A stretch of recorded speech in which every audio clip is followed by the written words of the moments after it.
Eso es respecto al mundo. Respecto a Chile, les diría que lo que hay que tener en cuenta es que de verdad Chile crecía poco antes de la crisis, pese a que teníamos un excelente entorno externo. O sea, realmente estábamos creciendo poco. Algunos dicen que no estábamos usando los recursos porque teníamos ahorrando la plata. Eso no es correcto, en parte sí y en parte no.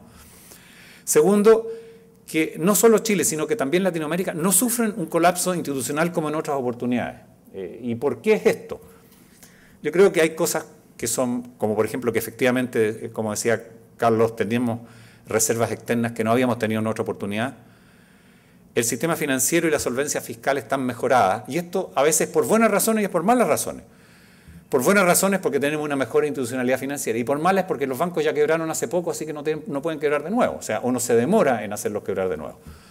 En Argentina, obviamente, habían tenido un colapso a principios de los 2000, en Venezuela ya no existen en términos prácticos, funcionando como un mercado, ¿no es cierto? O sea, tenemos, y lo mismo sucede con la situación fiscal de varios países, que ya había explotado. Mismo Brasil explotó hace menos de 10 años atrás, y de modo que, como les digo, es difícil volver a crear la bomba, se demora. Eso por las razones buenas o malas, cualquiera sean las dos.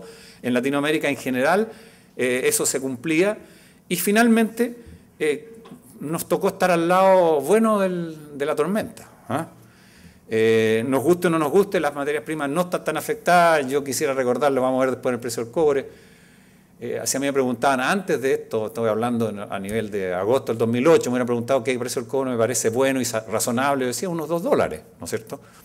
Y resulta que hoy día estamos encima de los $2. Pasó un ratito por ahí dando por debajo de unos 50, pero eso no es solo respecto al cobre, sino que a muchas otras materias primas, lo que no quiero decir que a todos estén bien, pero nos tocó estar al lado correcto del río en este momento, y eso probablemente tiene que ver con fenómenos más largos.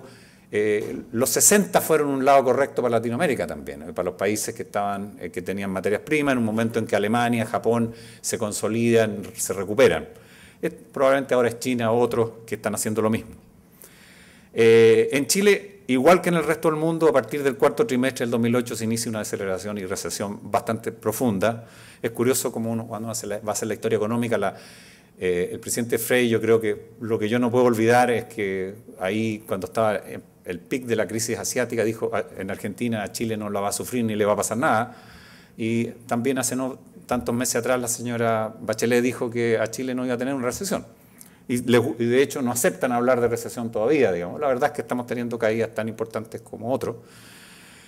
Y finalmente creo que hay cosas que se hicieron bien, en particular, por ejemplo, en Chile las políticas financieras evitaron el contagio del cuasi colapso externo, y Chile en realidad hoy día es una isla de financiamiento. O sea, estos famosos guasobonds que no se han hecho muy famosos, o hay uno en realidad. Pero lo que demuestra es que si ustedes van a cualquier otra parte es muy difícil conseguir financiamiento de largo plazo. Y acá estamos hablando de compañías que siguen consiguiendo financiamiento a 20 años. Y a tasas bastante prudentes en términos relativos, cosas que no suceden en el resto del mundo. Y eso tiene que ver con nuestra institución y creo con un buen manejo en el corto plazo de este tipo de políticas. Igual que en el mundo, creo que las expectativas mejoran. Por último, porque ya uno no sigue tan pesimista, porque se aburre estar pesimista, o que se acostumbra. Y creo que igual que también en el mundo, hacia el segundo semestre deberíamos ver una recuperación del crecimiento. La pregunta que uno, por lo menos que yo me hago, es que el precio del cobre no está tan malo. De hecho, decíamos, si ustedes lo piensan, decíamos que con $2, es decir, $2 es el precio a largo plazo, que lo subimos hace poco, porque hace un año y medio, 2 años atrás, teníamos bastante más abajo el precio del cobre. Y supuestamente la economía chilena estaba viviendo con el precio a largo plazo, no con el precio real. Y hoy día el precio del cobre es más que ese precio a largo plazo que teníamos hace poco. El financiamiento sigue estando disponible en Chile. Entonces, ¿qué explica el brusco frenazo? En realidad la pregunta que queremos hacer al revés: ¿por qué en nuestro caso, dado que nos tocó estar al lado bueno de la orilla del río, ¿no es cierto?, frenamos tan rápido? Y eso es un tema más largo. Yo creo que en parte sí hay expectativas, y en parte también es que yo creo que es el efecto de largo plazo, de un deterioro paulatino, como se nos decía, de condiciones para emplear e invertir.